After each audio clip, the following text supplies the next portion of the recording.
Alright, mga kababayan, mga kaibigan, mga katokis at mga kapots. Welcome po dito sa Simply Tokis Vlog at kamusta po kayong lahat? Tayo po ay magbibigay ng maiksing komento, opinion at reaksyon sa mga mainit na usaping politika sa ating bansa. At maraming salamat po mga kababayan sa mga sumusubaybay, sumusuporta at tumatangkilik sa ating channel na Simply Tokis Vlog at doon po sa isa na Tokis Birador. Mga political content po ang laman yan.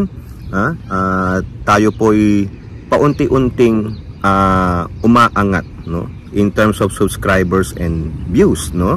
Maraming salamat po sa patuloy niyong pagtulong at kayo po ay din nakakatulong sa mga tinutulungan ng dalawang channel na ito.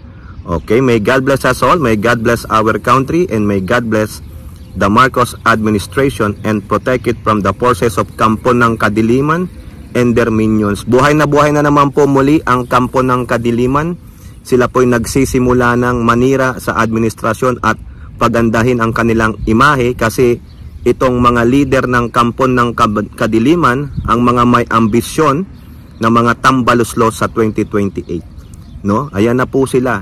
Magririgo doon na ito. Patuloy nilang sisiraan ang administrasyon at pababanguhin ang mga kipay-labom nila. Okay? So pag-usapan natin mga kababayan, ito pong si Yusek Castro versus Sara Duterte.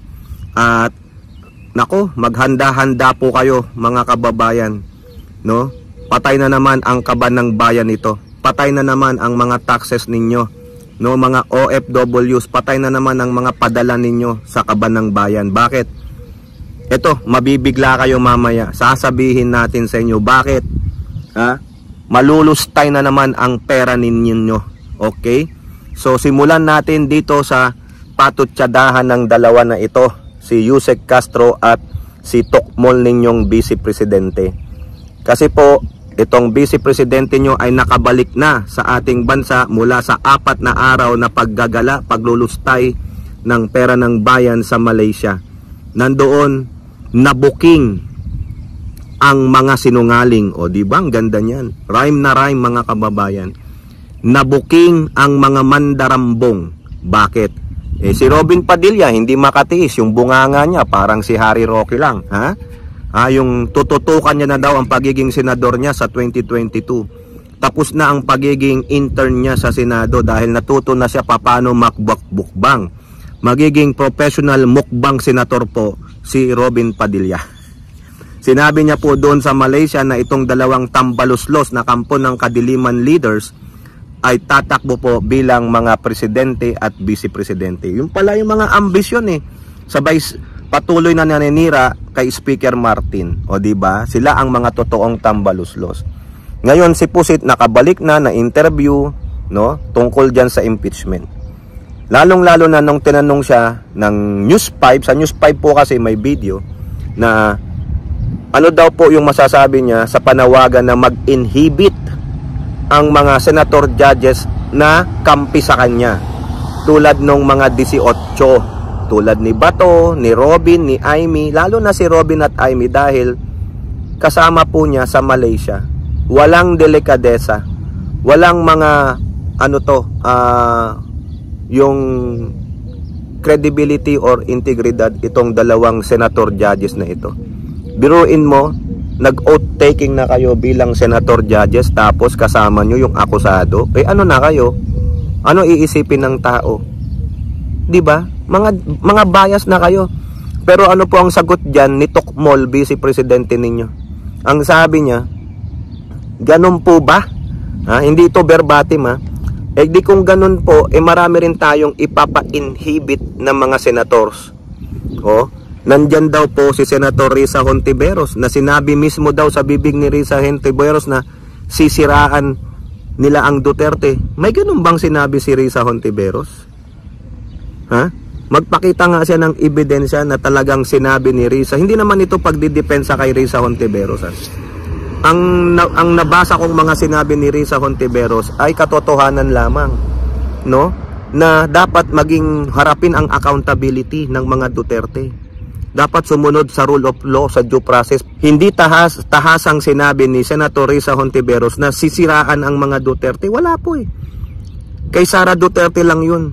Wala siyang maisip na sasabihin dahil nga hate na hate niya, ha? Hate na hate niya si Risa Hontiveros at si Franz Castro. Oh, pa-inhibit daw. Pati daw si Escudero. Ano ang sinabi ni Escudero? Hindi mo ba naintindihan ang sinasabi mo, pusit? Si Escudero bumoto sa 18 na senador na remand, ibalik. Oh, kumampi pa nga sa'yo si Escudero tapos papa-inhibit mo. Pati daw si Coco Pimentel, ipa-inhibit. Wala na nga yan eh. Sa 20th Congress, wala na. Wala na siya. Ang papalit dyan, si Kiko at saka si Bam Aquino.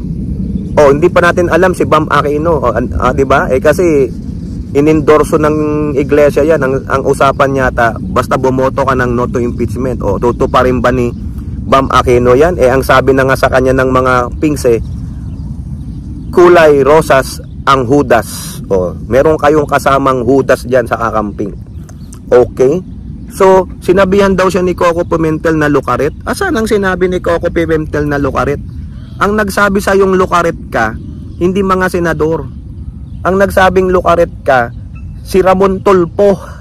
Saka yung si attorney, yung babae na in-interview ni Christian Isguera. Tingnan mo, gumagawa ka ng kwento. O, walang sinabing lukaret si Coco Pimentel sa'yo. Walang sinabing sisiraan ng mga Duterte si Risa sa'yo. Ikaw lang ang gumawa nun. Kasi, para na naman, kampihan ka ng taong bayan. Marami daw siyang papa-inhibit. Mas marami kayo eh. Ang binanggit mo lang si Coco, si Risa, o saka si Cheese. Si Coco wala na, di dalawa na lang yan. Si Cheese Escudero, kumampi pa nga sa'yo eh. Oh, diba? Sa'yo, sino ang madapat ipanhibit? Bilyars, Cayetano, Ejercito at Estrada, Amy Marcos, Marcoleta, Bongo, Robin Padilla, Bato, o diba?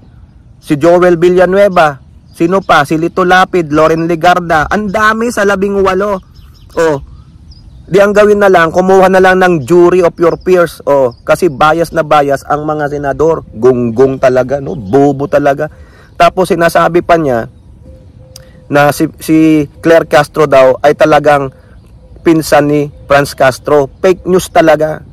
Oo, fake news. O, ano naman ang sabi diyan ni Claire Castro? Fake news. Hindi totoo yun. Tapos ang sinabi pa ni Yusek Castro, yan po sa quote card, no, sabi diyan malalaman naman ng taong bayan kung sino talaga ang nagtatrabaho ng mga senador. Sino po yung nag-a-abide sa rule of law. Tama po yun, mga kababayan, no? Nakakahiya po eh. No, nakakahiya talaga.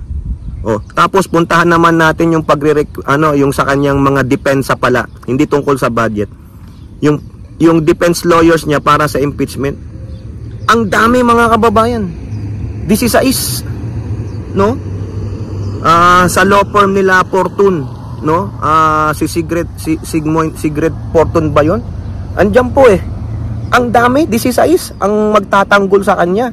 16 versus 18. Ang tanong, paano babayaran niyang mga yan? Siya kukuha ng pondo, mga kababayan, pambayad sa mga yan. Ha? Akala ko, 6 o 5. Plus yung 18, 23. Hindi pa kasama dyan yung mga senator. 16 mga kababayan, yan po yung nakalap nila, 16 na abogado, biruin mo yun.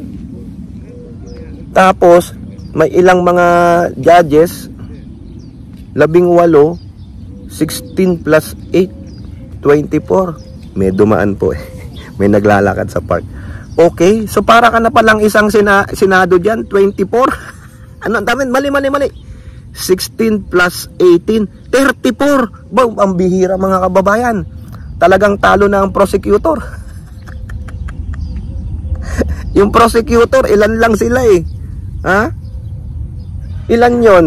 Diba, ilan ba ang prosecutor? 11? O talo pa nila. Putragis na yan. 34 versus 11. Ang dami. Ha? Pero yung 16, galing sa law firm, mga abogado. Ha? Yung 18, yung senador. O, paano babayaran ni Sara Duterte yung 16 na lawyers niya?